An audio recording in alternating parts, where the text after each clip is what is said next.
Queridos hermanos, reciban un saludo especial en el corazón de Jesús y de María.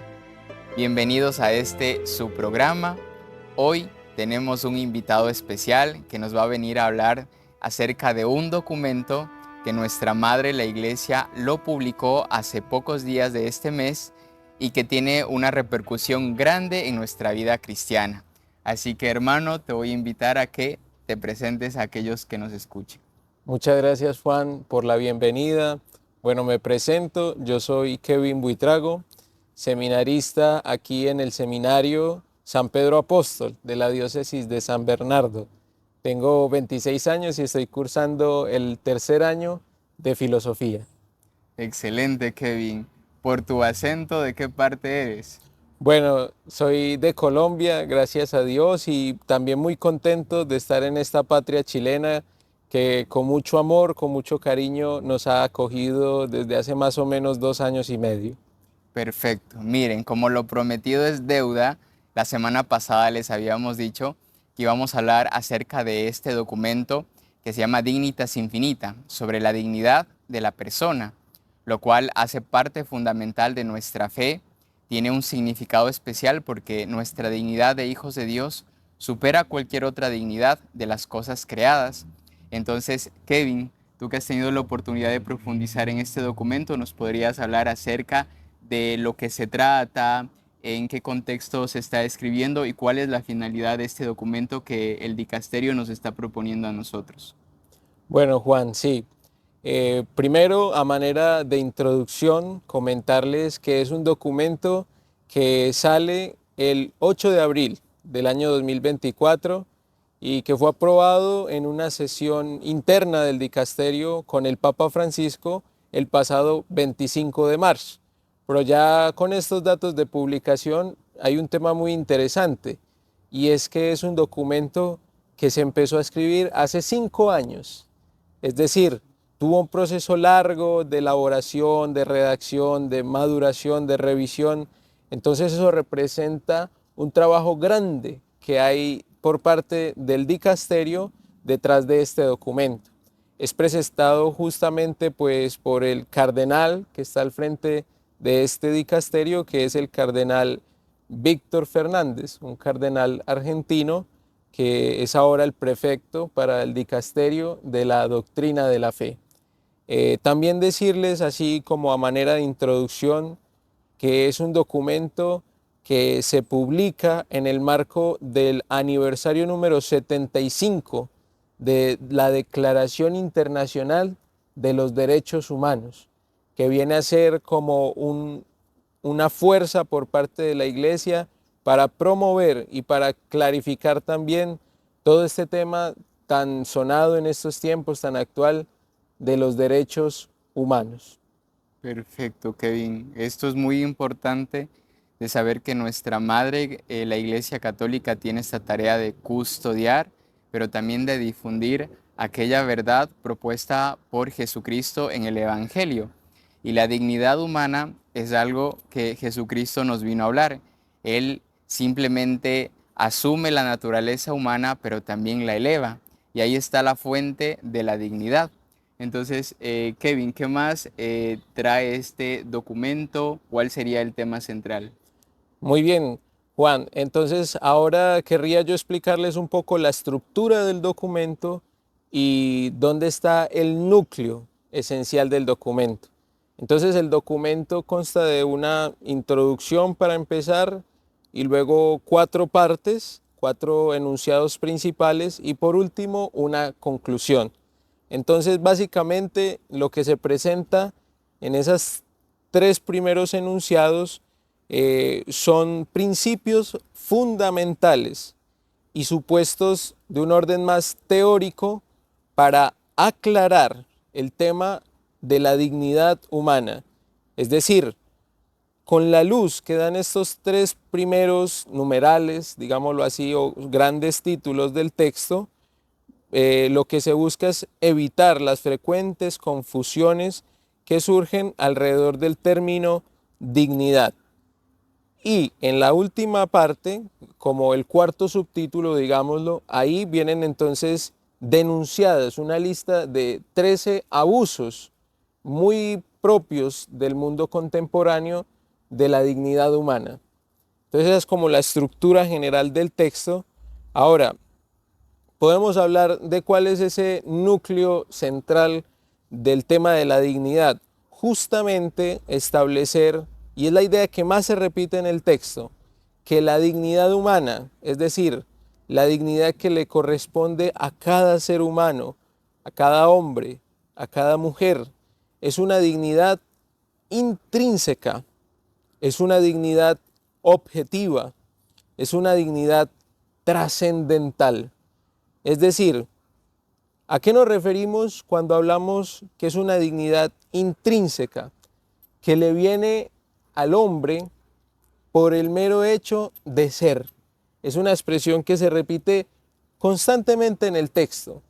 A lo que más se hace referencia es a una dignidad ontológica, que no le viene al hombre como dada por una circunstancia externa, sino que le viene por el mismo hecho de ser una persona humana. Ese es el fundamento último de la dignidad, en el orden natural, en el orden que nosotros alcanzamos a conocer por la razón. También decimos que es una dignidad trascendental. ¿En qué sentido? En que va más allá de cualquier circunstancia. Hoy en día vemos cómo esta palabra dignidad justamente se ha confundido y pareciera que depende de las condiciones respecto de la salud, de las condiciones económicas de la persona, de sus condiciones en cuanto a acceso a la educación, y que son factores que realmente influyen en la vida de una persona. Pero justamente lo que viene a decir el texto son factores que no determinan su dignidad, ni se la aumentan ni se la quitan, no pueden hacerlo. Y también hablamos de una dignidad objetiva, es decir, que no es una dignidad que esté al arbitrio de una mayoría, de un acuerdo político, que no es una dignidad que se la pueda dar a las personas algún convenio internacional. No, está diciendo el texto que es una dignidad que es objetiva, que no depende de ningún consenso, de ninguna decisión, de ninguna votación. No. Entonces ahí en estas tres características ya se va dilucidando de que sale al paso para responder y dar luz respecto a muchas confusiones con el tema de la dignidad. Y esto se logra incluso por la mera luz natural de la razón.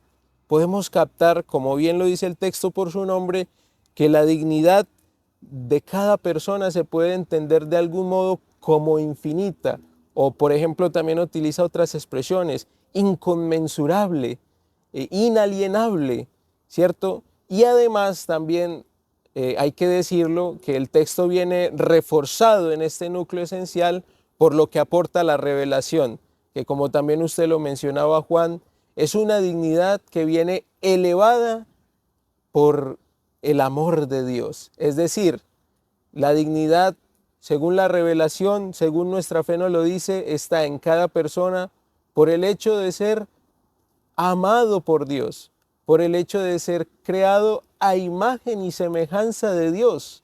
Y también es una dignidad que se ve elevada cuando nuestro Señor Jesucristo, con su encarnación, asume la naturaleza humana. Y también es muy bonito la idea que pone el texto de que es una dignidad que se ve máximamente elevada por la llamada a la santidad, por esa vocación de plenitud que tenemos todos los seres humanos, que consiste en la santidad, en esa plena unión con Dios. Entonces aquí vemos este núcleo esencial del texto, Dignitas Infinita. Perfecto, Kevin. Yo te agradezco mucho por mostrarnos con claridad cuál es el sentido, cuál es el objetivo de este documento. Y cuando tú ibas hablando, yo me acordaba de el pasaje evangélico del libro del Génesis, puesto a que cuando el Señor va creando las diferentes cosas, manifiesta que son buenas, que hay bondad, pero cuando crea al hombre, hace una referencia de que ahí hay un bien mucho mayor. Y como tú decías, la dignidad de la persona humana no solo se basa por su situación económica, por sus estudios, por las condiciones de vida, que son elementos que hace parte, sí, de nuestro diario vivir, pero que ahí no está la centralidad de nuestra identidad, sino que es algo que Dios ha dado a la persona, que es intrínseca, que hace parte de nuestro ser. Y eso es algo muy bonito reconocerlo, porque hoy en día pienso que también estamos nosotros como que infestados de un lenguaje quizá poco cristiano. No sé si has escuchado, Kevin, alguna vez esta frase que para ser alguien en la vida debes de estudiar, Mm. debes sacar una profesión. Y quizá esto ronda mucho dentro de nuestros hogares, de nuestros ambientes universitarios, pero vemos que ahí no está propiamente la dignidad en estudiar, en tener un reconocimiento frente a la sociedad o una buena retribución económica, sino que la dignidad de la persona está tan dentro de sí y efectivamente es porque somos, mejor dicho, hijos de Dios. Y por eso es que el hombre es grande porque ha recibido este don tan bonito de parte de Dios nuestro Padre, ¿no? Mm. Sí, para llegar un poco a abordar este tema que bien nos mencionabas, Juan, con una mayor claridad, quiero mencionarles una distinción que hace el texto muy iluminadora sobre la dignidad, cómo se pueden distinguir cuatro tipos de dignidad y cuál es la que más va entonces a desarrollar el texto. Primero nos habla entonces de una dignidad que es la dignidad moral, que se refiere a aquella en cuanto al ejercicio de la libertad por parte de la criatura humana. También nos habla de una dignidad social, que es aquella que se refiere a las condiciones en las que vive una persona, y a la dignidad existencial, que hace referencia a aquellas situaciones de tipo existencial. Y la última, que es la que más desarrolla el texto, es una dignidad ante todo ontológica, es decir, que se funda en el ser mismo de la persona. Entonces quería compartirles estas cuatro maneras o cuatro tipos de dignidad que aborda el texto, que sirve mucho para dilucidar con mayor precisión, con mayor claridad, este tema de la dignidad. Excelente, Kevin. Qué buena precisión que nos haces. ¿Y qué nos podrías contar más acerca de este documento? ¿Cuál es el desarrollo o también qué amenazas se presenta hoy en día ante la dignidad de la persona? Muy bien, Juan. Como les decía, la última parte del texto está dedicada a hacer una lista donde denuncia todas aquellas cosas en las que se atenta la dignidad humana y que son muy propias de estos tiempos. Vemos aquí a nuestra iglesia como madre y maestra, atenta para ante algunos elementos de esta lista que son muy nuevos, muy contemporáneos, que hace 100 años o hace 50 años no se veían de ninguna manera, como la iglesia está atenta para analizar los cambios que se van dando a lo largo de los tiempos en la cultura y en la sociedad, para seguir iluminando eso con la verdad de Cristo, a través de la verdad del Evangelio. Entonces, primero vamos a enumerarlos, ¿cierto? Y después tocaremos algunos apartados del texto respecto de alguno de ellos. Entonces, en la cuarta parte, que se llama así, algunas violaciones graves de la dignidad humana, enuncia primero el drama de la pobreza, luego la guerra, después el trabajo de los migrantes, también la trata de personas, los abusos sexuales, las violencias contra las mujeres, el aborto, la maternidad subrogada o también más conocido como vientres de alquiler, la eutanasia y el suicidio asistido, el descarte de las personas con discapacidad, la teoría de género, el cambio de sexo y la violencia digital. Esa es la lista pues que pone el texto. También el texto tiene un elemento, y es que dice que no pretende ser exhaustivo, es decir, No está queriendo decir que estas sean todas y las únicas formas contra que se atenta de la dignidad, y tampoco en el sentido de que cada una de ellas la desarrolla completamente.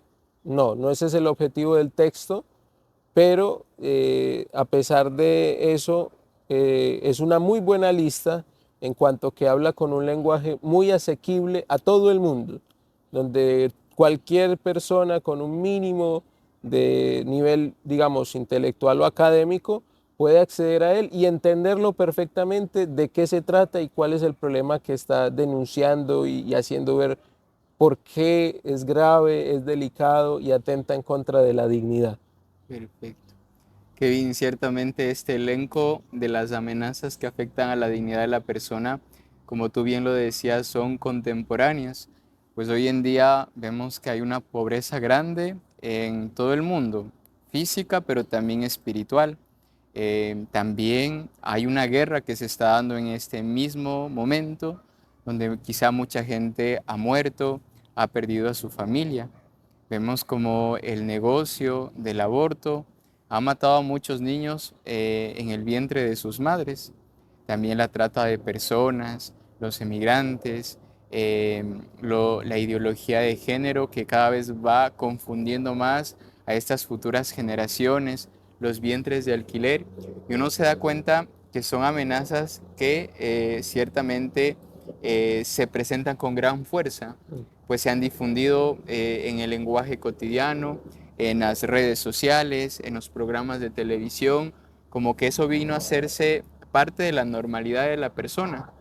Y esta amenaza evidentemente nos debería a nosotros como cristianos despertar, porque si uno, digamos, ve una amenaza en su alrededor, ya sea por un animal, por una fuga de gas, por algo que pueda atentar contra mi persona físicamente, mis acciones son inmediatas. Tengo que hacer algo para que eso no me venga a afectar a mí o a mi familia. Más aún estas amenazas de la dignidad humana tienen que despertar a los cristianos, y creo que la forma más grande es acercarnos a Jesús. Lo dice el Concilio Vaticano II, que el misterio del hombre solo se entiende bajo la luz del misterio del Verbo encarnado. ¿Cómo el hombre entiende su dignidad? Pues dejando que Cristo ilumine su persona y entendamos lo que somos, para que todo esto que se va involucrando en nuestra vida, como acabamos de mencionar antes, este elenco de estas amenazas, no venga a perjudicar o dañar la dignidad humana, que quizá hoy en día ya estas cosas son como muy habituales, muy normales, pero nos damos cuenta, quizá no nos damos cuenta de que se está dañando algo tan grande, que es a la persona, ¿ya? Se está dañando, como inclusive en la parte civil decimos, al núcleo, a la célula de la sociedad, que es la familia, que es la persona. Mm. Bueno, entonces ya para ir terminando, me gustaría que leamos algunos apartados cortos de algunos de los elementos enunciados en esta lista.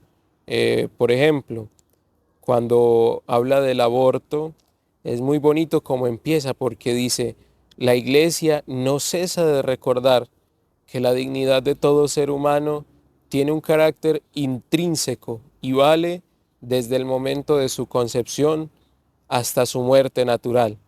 Y sigue desarrollando a lo largo del numeral que habla del aborto, cuando dice que la aceptación del aborto en la mentalidad, en las costumbres y en la misma ley es señal evidente de una peligrosísima crisis del sentido moral, donde se es cada vez más incapaz de distinguir entre el bien y el mal, incluso cuando está en juego el derecho fundamental a la vida.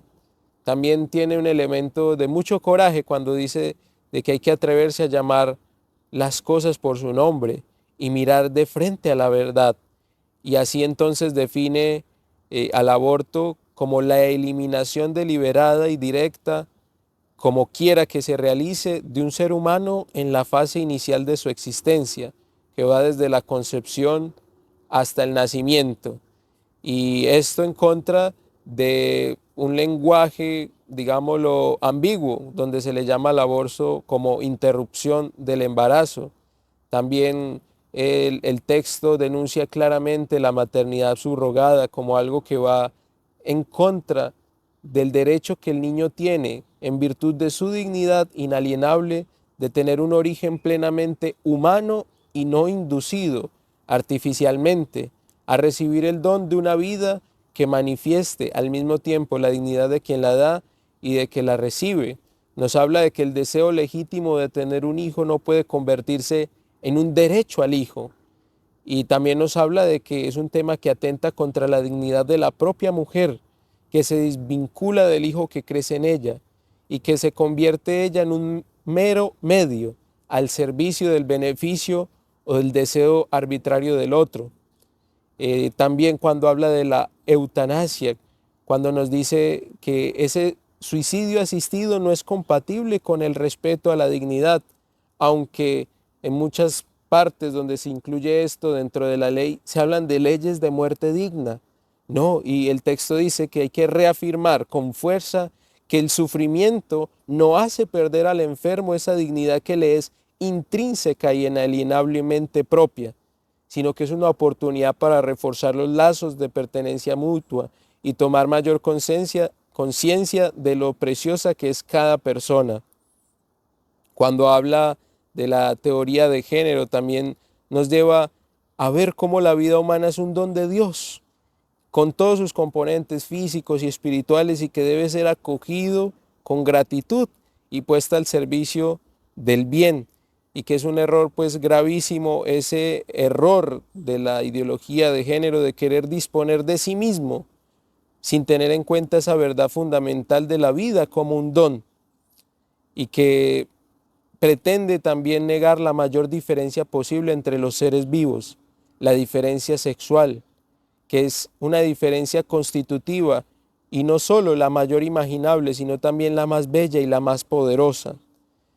Y así cada uno de los elementos que cita en cortas palabras, en un par de numerales, algunos párrafos, te da una explicación muy buena, muy acertada de ver cómo viola la dignidad de la persona y ver cuál entonces es la luz que pone la Iglesia como anunciadora del Evangelio al respecto. Entonces, como conclusión, motivarles a todos para que la lean.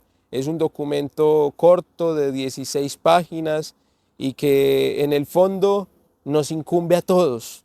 También el texto dice que la Iglesia siempre ha entendido la evangelización de la mano, como del anuncio también del respeto, de la dignidad de la persona, también del esfuerzo por mantener, conservar y promover los verdaderos derechos humanos.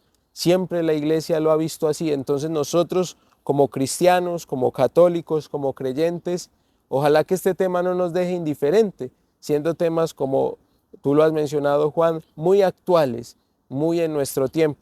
Motivarles a que lo lean y a que sea de gran enseñanza y de gran fruto para sus ambientes familiares, sociales, culturales, educativos, que seguramente va a ser así.